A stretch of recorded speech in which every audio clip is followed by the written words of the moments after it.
Hello viewers, my name is Okuru Alex Ochwo, the UNSA speaker of RASS 2025. Before I do have here my colleagues, let me give them opportunities to introduce themselves. Thank you. My name is Atene Josephine, senior 4U, ranked in Rubongi Army as the information prefect. Thank you. Yeah, my name is Yanasai James. I'm in S4P, born to aspire, inspire before I expire. My name is Namsoya Fatuma, Rubongi Army Secondary School, senior 4P. I'm a student of Rubongi Army. Thank you very much. So, my fellow students, before I do have some questions that I want us to discuss about.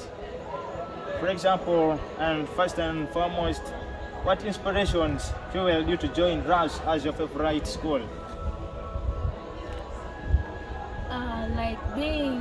To be inspired joining RASS, it was due to many good things I heard about it. You know, when you're good of something, you still have that motivation of improving it. When you're good at something, people will know you, and when you're bad about something, exactly, people will also know about you.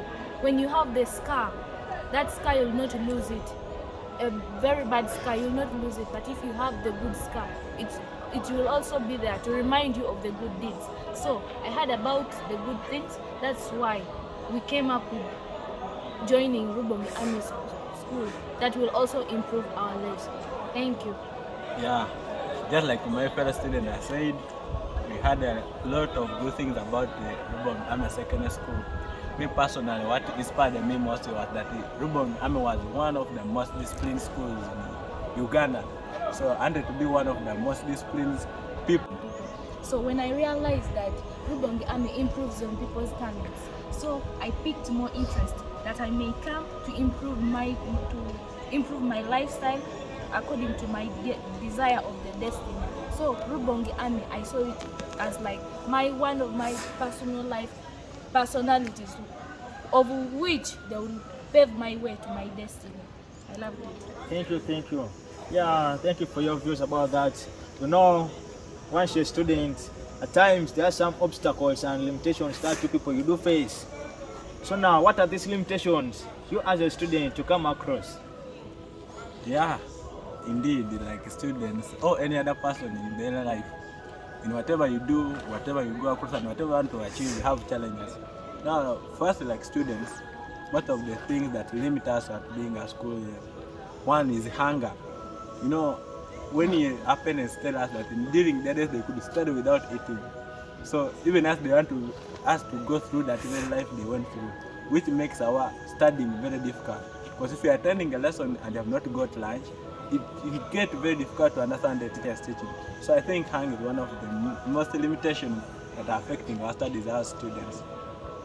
And also when we can also talk about like the long distance when we come to external challenges to the day scholars.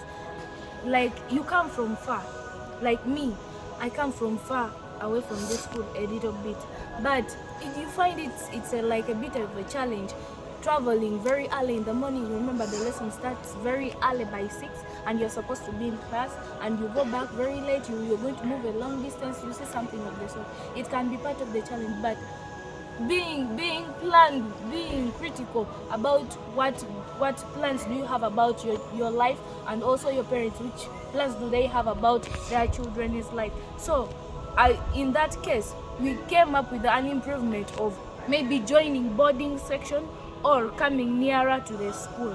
That is it. But it can also be part of the challenge, of which it is now okay with some of the students. Yes. So, according to the limitations that you people face or as a student face, what solution or do you think that should be put in place in order to ensure that all these limitations and the obstacles are solved? Yeah, just like I said, that hunger is one of the most limitations. And the best thing we can do is like the school setting up policies which can favor students. Like my school, which I'm so proud of, has put a solution of making a large comparison for every student. You know, some parents have money but they don't want to pay for their students, so they keep punishing the students. But if the school comes up with the policy said that the lunch is compulsory. So they are going to be helping the students. They are going to be boosting our morale of coming to school, because you know there's no obstacle which will disturb you during class time. So I think making lunch compulsory at school is one of the solutions. Like as my fellow students say that she comes like far away from this school, like this, I think the solution of that is like a learner coming in boarding, so that he or she can avoid the challenge of long distances. Yes, because also there are this challenge that people face like internally in school, that maybe being a candidate they will put more extra time, like extra lessons, or beginning the lesson earlier than the way it's supposed to be, and also leaving the class very late. It can be a challenge, but it instead helps us, or me or I, to improve in my performance or my academics, because if they say that it is a mandate that you are supposed to perform in at this format, or the pass mark is either 90 or 100, you're supposed to score up to that. But like if I score 70 or 75, it's like I'm going to be punished. That's not like a harassment. It's like a challenge to some of the students, but at least, the best of it all, it is helping all of us, not even some of us, it is helping us to boost our performance and also improve in our performance, and also the hierarchy of the school. That makes the Rubong Army the Eastern Giants in terms of that.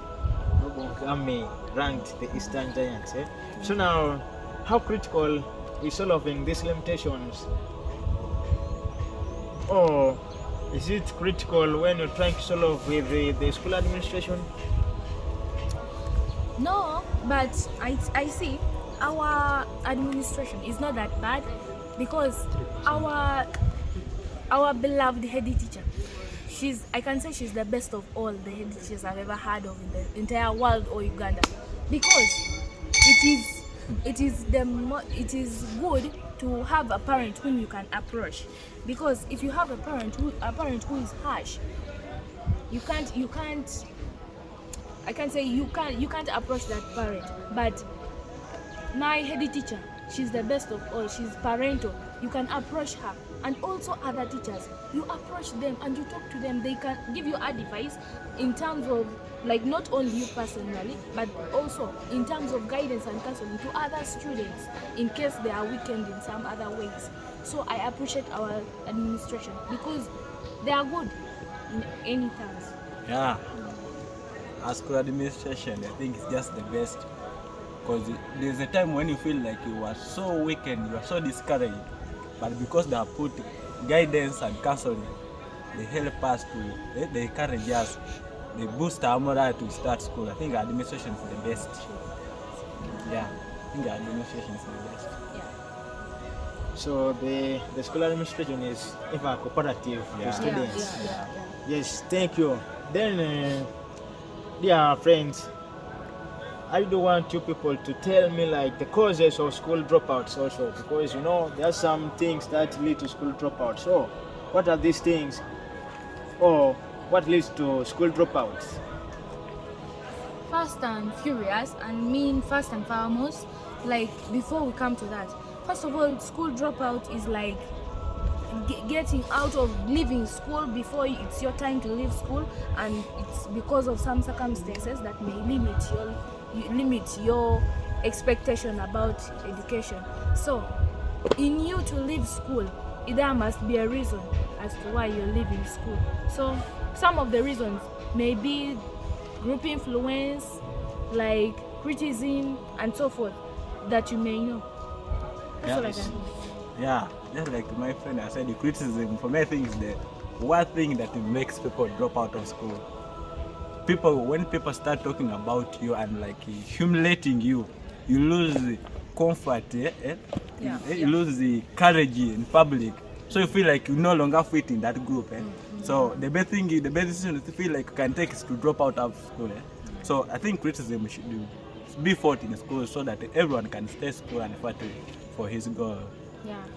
So, because Rubongi Army really fights against that, because you find some girls in other schools, they be like, oh, like mostly these ones who are fat, they say, I want to make my size, I want to be making figure, you see, something of that sort. Like you find someone who is dark like me, wants to be like that girl, like I want to be brown, starts bleaching, removing, like exodizing the proteins that is already there, making it to